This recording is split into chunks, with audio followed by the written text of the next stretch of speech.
አይ ሩታዬ መጨረሻሽን አላህ ያሳምርልሽ። ብቻ ምንም ነገር አልልም። ያንቺ መከራና ያንቺ ስቃይ ማለት ነው በጣም ነው ያሳዘነችኝ እውነት ለመናገር ዛሬ ማለት ነው። አሰላሙ አለይኩም ወራህመቱላሂ ወበረካቱ። ውድ ቤተሰቦቼ ሰላም ሰላም ብያለሁ። በያላችሁበት ሰላማችሁ በዚህ ዘተረፍረፍ ይበልልኝ። ይሄንን ቪዲዮ ከወደዳችሁ ላይክ፣ ሼር፣ ሰብስክራይብ እያደረጋችሁ ቤተሰብ ሆኖ እና ሩታዬ በዚሁ አጋጣሚ ምንም ብትሆን እናት እናት ናት፣ ቤተሰብ ቤተሰብ ነው። እምነቴ ነው የምልሽ ለእነዚህ ለርካሾች ብለሽ ማለት ነው ነውርን ለይተው ማያውቁ ክብርን ምንድን ነው የምንሰራው ብለው ለማያውቁ ደነዝ ወንዶች ማለት ነው ከቤተሰቦችሽን ተጣልተሽ ከእናትሽ ደግሞ እንደዚህ ጭቅጭቅ ፈጥረሽ ወደዛ ባትመለሺ ደስ ይለኛል። በተለይ ደግሞ በአሁኑ ሰዓት ከእናትሽ ጋር መሆን ነው ያለብሽ፣ ከእህቶችሽ ጋር ከቤተሰቦችሽ ጋር ነው መሆን ያለብሽ ማለት ነው። ሌላ ነገር እንዳይፈጠርብሽም ማለት ነው። በእርግጥ አንቺ ጀግና ነሽ፣ ብዙም ነገር አሳልፈሻል፣ ለዚህ ደረጃ ደርሰሻል። ነገር ግን በዚህን ሰዓት ወደዛ ባትመለሺ መልካም ይመስለኛል። ግን ያው ሩታም ወዳ አይደለም እንደዚህ ነገር ያደረገችው። እንደምታውቁም ያው በእኔ የመጣ በሩታ የመጣ ብዙ ጊዜ በር ሲንኳኳ ግቢ ውስጥ ገብተው ቪዲዮ እየሰሩ እያያችሁ ነበረ። በዛ ነገር ያው ሩታ ተሰምቷታል። ቤተሰብ ሩታን እንዳይከፋት ነው በዝምታ ዝም ብሏቸው ያለፈው ነበረ። ሩታ ግን በእኔ የመጣ ደግሞ ቤተሰቦቼ ማስከበር አለብኝ፣ ቤተሰቦቼ ደግሞ መደፈር የለባቸውም ስትል መሰለኝ ይህንን ውሳኔ የወሰነችው እንጂ ሌላ ገና ጠንካራ ናት። እውነት በጣም ነው ያሳዘነችኝ ማለት ነው። ምክንያቱም አንድ ወር ያው ማዘሪውን ብላለች ማለት ነው። አንድ ወር እንኳን ሙሉ በስነ ስርዓት አልተቀመጠችም። በየጊዜ እየጠሯት በየጊዜ እያወጧት ያንን ነገር ግን አልፈልግም ማለት ትችል ነበር። እነሱንም ደግሞ ማባረርም ትችል ነበር። ነገር ግን ሩታ በጣም መልካም ስለሆነች ጥሩ ስለሆነች ማንንም በክፉ ነገር ወይም ደግሞ በተለያየ ነገር አለማስቀየም ስለፈለገች ነው ይህንን ሁሉ ራሷን ሰብራ እውነት ዋጋ የምትከፍለው እኔ ለማን እንደሆነ አይገባኝም። ሩታ አንዳንዴ ራሱ ጥፋት አለባት። እውነቴ ነው የምላችሁ ለብዚህ ጋር አሁን ለቤተሰቦቿ ራሱ እንዲህ ነገር ይህንን ነገር ደብሮኛል፣ ግቢ መግባቱ መንኳኳቱ ምናምን ነገር ብላ ብትናገር እርግጠኛ ሆኜ ነው የምናገራችሁ። ያው ዛሬም ማዘር ተናግረዋል። እኛ ለአንቺ ብለን ነው እንጂ አንቺ እንዳይከፋሽ የአንቺን ስሜት እንዳይጎዳብን ብለን ነው እንጂ ማንም ግቢ ውስጥ መግባት አይችልም ነበር ሲሉ ነበረ። ነገር ግን ያንን ነገር ቢያረጉ የሩታ እናት ወይም ደግሞ ከግቢ ውጡ፣ ለምንድን ነው የምትመጡት? የሆነ ነገር እንኳን ቢጠቀሙ ያው ዞሮ ዞሮ የሩታ እናት መሰደባቸውና ስለ እነሱ ስም ማውጣታቸው አይቀርም ማለት ነው። እውነት ፈረደባት እኮ ሩታ ከየትም ቦታ እንደምትሆን ግራ ገብቷታል። አንደኛው ነገር እዚህ ጋር ቤተሰቦቿ ወጥተው ቢናገሩ ቪዲዮ ለምንድን ነው የምትሰሩት? በየጊዜ ልጅቷ ለምንድን ነው የምትጠራት? ብለው እንኳን ቢናገሩ ማለት ነው የሩታ ቤተሰቦች እንደ ክፉ ነገር ነው የሚያዩቸው ማለት ነው። ዝምን ብላ ያው ምን እንደሚሰሩ ስትል አይታችኋል። የቤተሰብ ድፍረትን፣ ቤተሰብን መደፈርን፣ ቤተሰብን ማቆሰል። እውነት እኔ አንዳንዴ ማለት ነው በጣም ነው ግራ የሚገባኝ። በዚህም ሁኔታ ሆና እንኳን ሴት መሆናችሁ የምትሳደቡ አላችሁ። ክብሯን ትጠብቅ ምናምን።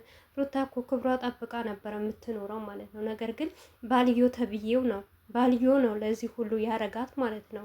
በጣም ያሳዝናል እውነት።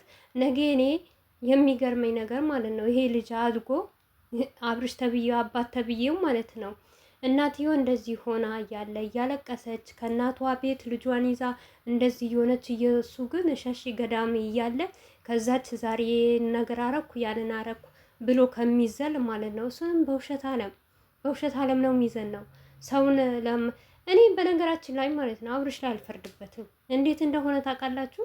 የሩታ ቤተሰቦች እንዴት አድርጎ ክብር ሊሰጥ ነው? እንዴት ሊያከብራቸው ነው? እንዴ የገዛ አባቱን እኮ ነው የማያከብረው፣ እናቱን እኮ ነው የማያከብረው። ለቤተሰቡ እንኳን ክብር የለውም፣ ለእህቱ ክብር የለውም። እና ይሄንን ሰው ምን አይነት ሰው ነው ትላላችሁ ማለት ነው? እኔ ግራ አይገባኝም። ለምን እንደሆነ ታውቃላችሁ? እኔ ለሩታ እኔ እንጂ አላውቅም። አላህ ይድረስላት እንጂ እሱ ይርዳት። ጠንካራ ናት፣ ጨምሮ ያጠንክራት። ጀግና ናት፣ ጨምሮ ደግሞ ጀግና ያደርጋት እንጂ ስለ አብርሽ እኔ ምንም ነገር አለም። ምክንያቱም ባለፈ አይታችኋላ እህቱ ያን ሁሉ ስትመክረው ያንን ሁሉ ስትናገረው አባቱ ወጥተው ተናግረዋል። ምንም ድራማ ቢሆን ምንም ነገር ውሸትም ቢሆን የሩታ ቤተሰቦች በውሸት አይቀላቀሉ፣ በድራማ አይቀላቀሉ። ምክንያቱም ራሳቸው አርቀው ነው የሚኖሩት ማለት ነው። የአብርሽ ቤተሰቦች እንኳን በድራማ መሀል ሆነው ትክክለኛ ነገር እንደሆነ እንደተጎዳ ነገር እንደተሰበረ ነገር ሩታን እንደሚወዱ ሩታን እንደሚያደምቁ ነገር ነው የሚያወሩት። ነገር ግን ልጃቸው ሳይቀጡ በመጀመሪያ ደረጃ ልጃቸውን ቦታ ሳያስገቡ ልጃቸውን ሳይቆነጥጡ እዚህ ጋር እየመጡ ሩታ እንደዚህ ያደርገሻል፣ ልጅ ከልክለሻል፣ እንደዚህ እያሉ ይቀባጠራሉ ብዙዋቸው ማለት ነው። ነገር ግን የመጀመሪያ የራሳቸውን ጉዳትና ወይም ደግሞ የራሳቸውን ያለባቸው ጉድለት መምራት ሲፈልጉ ሩታ ጋር እየመጡ ነበር አፋቸው የሚከፍቱት ማለት ነው። ነገር ግን ይኸውላችሁ ሩታ ማለት ከምሬ ነው ብላችሁ ቤተሰቦቿ የፈለገ ነገር ቢሆን መጥፎ ነገር አይናገሩም፣ ክፉ ነገር አይናገሩም። ሰውን ያከብራሉ፣ ለሰው ቦታ አላቸው፣ መናገር አይችሉም ብለዋል። ዛሬ አይታችኋላ። የሩታዬ እናት እኔ መናገር አልችልም፣ ነገር ግን ራሳቸው ህሌናቸው ይውቀሳቸው። ህሌናቸው ልጅቷን አላረፈችም፣ ልጅቷን ረበሽናት ለምንድን ነው ብለው እራሳቸው ያስቡ። እነዚህ ደነዞች ናቸው እኮ አያስቡም። እነሱ የሚፈልጉት ዶላር ብር ነው ማለት ነው። እና ሩታ ደግሞ ካልተቀላቀለች ግዴታ ቪዩ የለም፣ ሰብስክራይብ የለም፣ እይታ የለም። ግዴታ እሷ መቀላቀል አለባት ማለት ነው። ምክንያቱም በምግብ ጨብ እንደሚጨመር ወይም ደግሞ ቅመም እንደሚጨመር ማለት ነው። ሩታ ለነሱ ቅመማ ነው። ቅመም ከሌላው አይጣፍጥማ። ጫው የሆነ ነገር ሳታረጉበት ምግብ ዝም ብሎ ነው የሚጣፍጠው? አይጣፍጥም። ውሃ ውሃ አይደል የሚለው እና እንደዛ ናት ሩታ ማለት ነው። እሷ ከሌለችበት ማንም ቦታ አይደንቅም። ለዛ ነው ያለ እሷ መኖር ስለማይችሉ ያለ እሷ ቪዲዮ መስራት ስለማይችሉ በቃ ማንነቷን እሷ ነው ስለማያውቁ ለዛ ነው እኮ የሚከታተላት ማለት ነው እንጂ ሩታን ማንም ወዷት አይደለም። ሩታ ትዳርሽን ይጎዳሻል፣ ትዳርሽን ታረቂ ብሎ የሚላት ሰው ማንም የለም። ማንም ሁሉም አስመሳዮች ናቸው ማለት ነው። ከቤተሰብ ጨምሯችሁ ማለት ነው።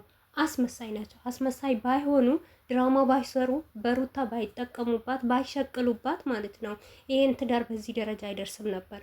አንድ ቀን ሁለት ቀን እንኳን ይቆይ ነበር ማለት ነው። አሁን ይኸውላችሁ እንደዚህ እየተላላሰ የእሱ ቤተሰቦች ዝም ይላሉ፣ መልስ አይሰጡም። ለምን እንደዚህ ታረጋለህ አይሉትም። ይህን ነገር ያስጠላብሃል፣ ይደብርብሃል፣ ተው ልጄ እንኳን አይሉትም።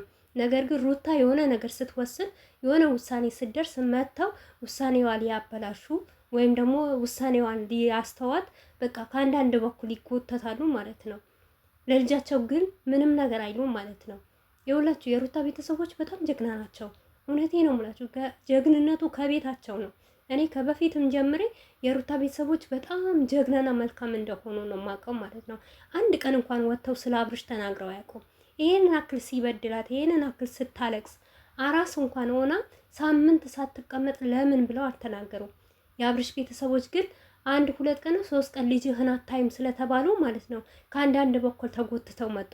ይሄው ዛሬ እየተላላጠ ትላንትና እየተላላጠ ሲኖር እንኳን አንዳቸው መጥተው መልስ የሰጡ ነገር የለም። አብርሽ ተመለስ ይደብርብሃል ያሉት ነገር የለም። በጣም እኮ ነው የሚገርሙት ማለት ነው። በዚህ ልክ እውነት ሴት ልጅ ልቧን መስበር ማልቀስ ከህፃን ልጅ ጋር ልጅ ይዛ ማለት ነው። ወይኔ ልጅ ማለት እኮ ከፈጣሪ የተሰጠ ስጦታ እኮ ነው። መንከባከብ ማሳደግ ሲገባ ከእያንዳንድ ቦታ እውነት በጣም ነው እኮ የሚያሳዝነው። በነገራችን ላይ ሩታ በጣም ጠንካራ ናት እኮ ከዚህም በላይ ጀግና ናት። ጀግንነቷ ማንም አይወስዳትም፣ ማንም አይሰርቅባትም። ነገር ግን በጣም ያስጠላል። በጣም ነው የሚደብረው።